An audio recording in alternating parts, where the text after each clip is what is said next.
भावना अपनी माँ यशोदा के साथ मिलकर एक बुटीक चलाती थी। भावना जब छोटी थी तभी उसके पिता का निधन हो गया था। उसके बाद उसकी माँ ने सिलाई का काम करके भावना को पाल पोस कर बड़ा किया। अब भावना भी अपनी माँ की तरह ही बहुत अच्छी सिलाई करती थी। भावना, मेरा सलवार कुर्ता तैयार हो गया ना? मुझे शाम को फंक्शन में जाना है। आंटी जी, सूट पूरा रेडी है, बस डिजाइनर बटन लगाने बाकी हैं। मैं आपको आधे घंटे में दे दूंगी। आप सलवार में डिजाइन डोरी बोल रहे थे ना, वो दुकान पर खत्म हो गई है, इसलिए माँ बाजार से लेने गई है। जैसे ही वो लाएंगी मैं आपका सूट तैयार कर दूंगी। वो लीजिए, माँ आई गई। अरे सुमन बहन जी, सूट जल्दी करवा दो, शाम का फंक्शन है। चिंता मत करो रेखा बहन जी, मैं सामान ले आई हूँ, बस लगाना रह गया है। मैं आपको आधे घंटे में फोन कर दूंगी। माँ, तुम पहले रोटी खा लो, इतनी देर से बाजार में घूम रही हो। लाओ बटन और डोरी मुझे दो, मैं लगा देती हूँ। अरे, मैं तुझे बताना ही भूल गई। अभी बाजार में पता है कौन मिला था? कौन मिला था माँ? अरे, तुम्हारे पापा जिनकी फैक्ट्री में काम करते थे उनकी पत्नी मिली थी। सुमित्रा देवी नाम है। बहुत अच्छे लोग थे। उनकी बेटी तुम्हारे बराबर की है। तुम्हारे पापा के जाने के बाद फिर हम लोग यहाँ रहने के लिए आ गए तो उनसे कभी मुलाकात ही नहीं हुई। आज मिली तो बता रही थी उनकी बेटी की शादी आ रही है। मैंने भी उन्हें बताया कि हम बुटीक चलाते हैं, तो खुश हुई सुनकर।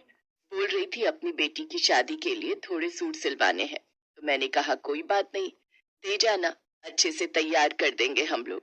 क्यों, ठीक है ना? हाँ ठीक है माँ। वैसे वो कब आएंगे?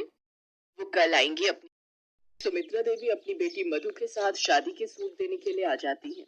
ये मेरी बेटी मधु है, इसी की शादी है। अच्छा अच्छा, चिंता मत करो बेटी, हम तुम्हारे लिए शादी का बहुत बढ़िया सूट तैयार करेंगे। भावना बहुत ही अच्छे डिजाइनर सूट तैयार करती है। आओ मधु, मैं तुम्हारा नाप ले लेती हूँ। जल्दी लेना, मुझे काम से जाना है। इसका मतलब तुम मुझे घर नहीं छोड़ोगी? मैं यहाँ से फिर अकेली घर जाऊं? हाँ मम्मी, मुझे बहुत जरूरी काम से जाना है। एक काम करो, आप ऑटो या कैब बुक कर लेना। अच्छा, मुझे आने में थोड़ी देर हो जाएगी। हो गया, मैं जाऊं? हाँ हाँ, मैंने नाप ले लिया है। मधु वहां से चली जाती है। इसे पता है कि मुझे ये ऑटो और कैब बुक करने नहीं आते, फिर भी बार बार वही गलती। तो फ्रेंड्स, कहानी में आगे बढ़ने से पहले हमारे चैनल को सब्सक्राइब करना ना भूलिएगा। पहले हमारे चैनल को सब्सक्राइब करें, बाद में वीडियो देखेगा पूरा तो कहानी को ज़रूर सब्सक्राइब करें। आगे बढ़ते हैं कहानी में। कपड़े सिलवा रही हो? अच्छा, उन्होंने बुटीक खोला हुआ है, सुनकर बड़ी खुशी हुई। गुलशन भी बहुत ईमानदारी से मेरी दुकान पर काम करता था। बहुत ही नेक इंसान था वो। मुझे पता है, इसीलिए मैंने सोचा मधु की शादी के सूट सिलवा लूंगी तो थोड़ा उन्हें भी फायदा हो जाएगा। मधु नहीं आई तुम्हारे साथ? तुम अकेली आई हो? वो घर में टिकती कहाँ है, पता नहीं कहाँ घूमती रहती है। शादी के दिन नजदीक आ रहे हैं, थोड़ा तुम भी समझाया करो। चलो कोई बात नहीं, आ जाएगी थोड़ी देर में। भावना और उसकी मम्मी मधु की शादी के सूट तैयार करने लगती है। सारे सूट सुमित्रा देवी के घर पहुंच गए थे। सूट बहुत ही सुंदर तैयार किए हैं भावना बेटा, तुमने इन पर बहुत ही सुंदर डिजाइन किया है। मधु, देखो तुम्हारी शादी के सूट आ गए हैं। मम्मी, आपको पता है मुझे इन सब में कोई इंटरेस्ट नहीं है। आपको ठीक लग रहा है ना? तो बस, अभी मेरे पास टाइम नहीं है। मेरी पार्लर की बुकिंग है, मुझे पार्लर जाना है। मधु, कल शादी है, तुम अकेले पार्लर जा रही हो, किसी को साथ ले जाओ। मम्मी, अब मैं कोई बच्ची नहीं हूँ, आ जाऊंगी थोड़ी देर में। अच्छा आंटी, मैं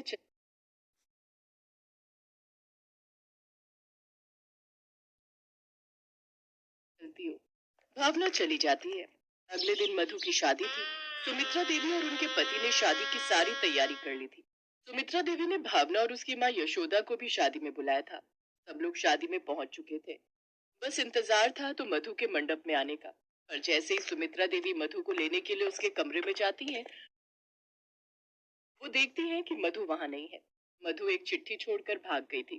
तभी भावना वहां से गुजरते हुए सुमित्रा देवी को रोता हुआ देख लेती है। उसे ये बात पता चल चुकी थी कि मधु शादी छोड़कर चली गई है। आंटी जी, मधु का नंबर होगा, आप कहे तो मैं कॉल करके देखती हूँ, क्या पता उठा ले। हाँ हाँ, मिलाओ तो जरा। भावना मधु के मोबाइल पर फोन मिलाती है। मधु भावना का फोन उठा लेती है। मधु, तुम्हें पता है सब लोग आ चुके हैं, शादी का मंडप तैयार हो चुका है, मेहमान तुम्हारी राह देख रहे हैं, लड़के वाले हमारा इंतजार कर रहे हैं, तुम कहाँ हो? और ये चिट्ठी में क्या लिख कर गई हो कि तुम्हें ये शादी नहीं करनी? ये सब क्या है बेटा? ओह, मम्मी ये सच है, मुझे ये शादी करनी ही नहीं थी। मैं किसी और से प्यार करती हूँ। आपने और पापा ने मेरी बात को नहीं माना, इसलिए अब मैं अपने प्यार के साथ भागकर शादी कर रही हूँ। मैं अब नहीं लौट सकती। फोन काट दिया। किसी और से शादी कर रही है, मैं क्या जवाब दूं सबको? कुछ सब। मधु के पिता को भी सारी बात पता चल जाती है।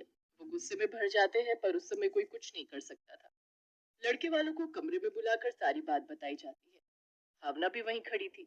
अब एक ही रास्ता है जी, अगर आप लोग मधु की जगह भावना को अपने घर की बहू बना ले। नहीं नहीं, ये कोई जबरदस्ती नहीं है। भावना बहुत अच्छी लड़की है। हम इसका भी कन्यादान वैसे ही करेंगे जैसे मधु का करना चाहते थे। मैं जानता हूँ हम गलत हैं।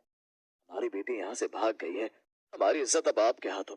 मधु के माता पिता रोने लगते हैं। तभी दूर शादी करने में कोई एतराज नहीं है। भावना, क्या तुम मुझसे शादी कर सकती हो? क्योंकि अगर मधु अब वापस भी लौटेगी तो भी मैं उससे शादी नहीं करूंगा। उसने शादी जैसे पवित्र रिश्ते का अपमान किया है। पर मेरे संस्कार ऐसे नहीं कि मैं बूढ़े माता पिता को रुलाकर समाज के सामने उनकी इज्जत गिराकर यहाँ से बिना दुल्हन के चला था कि वो इतने बड़े घर की बहू बनेगी, पर रिश्ते तो संजोग से मिलते हैं, और शायद भावना के संजोग से ऐसे ही शादी करना लिखा था। यशोदा भी बहुत खुश थी कि उसकी बेटी एक बड़े घर की बहू बनी। भावना